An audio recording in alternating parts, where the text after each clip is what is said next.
out in the bay, the hospital ship Benevolence is waiting to take aboard those who've known the full bitterness of captivity. You know, when they came back, they all had poor health. Dad had issues, all sorts of issues, because they came back with diseases and things.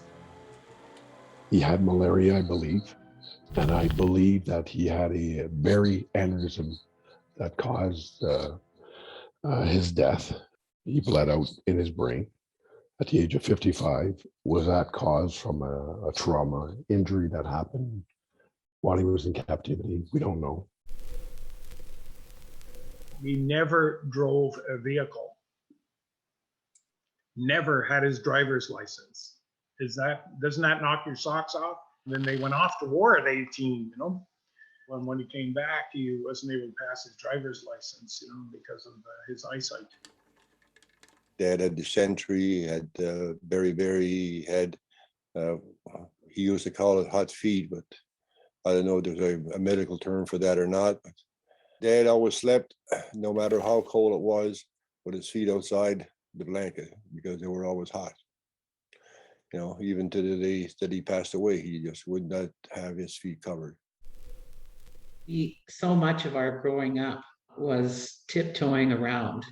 And so much of it too was his tiredness and his lack of energies. And I think the PTSD type thing, he probably had some depression because he wasn't doing what he thought was what he should have been, what he was dreaming about for 4 years.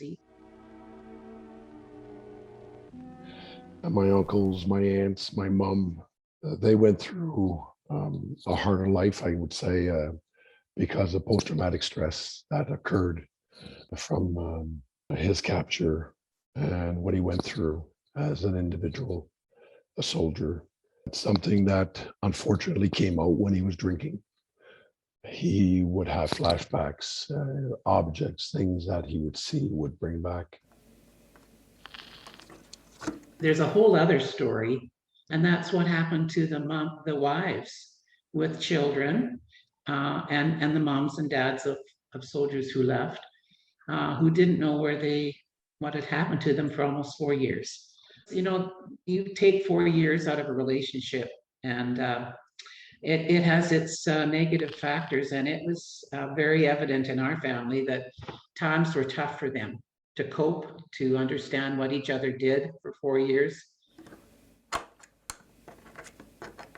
Every time I drive through a community, whether it's in North Bay, Ontario, or because I travel a lot for my job, I end up seeing homes, army homes, you know, the typical A-frame buildings where veterans created the baby boom were given homes, you know, and jobs and mills and stuff like that. And every time I see an army home, I always think to myself, because my grandfather wasn't a typical Canadian status recognized individual of Canada, he wasn't entitled to that.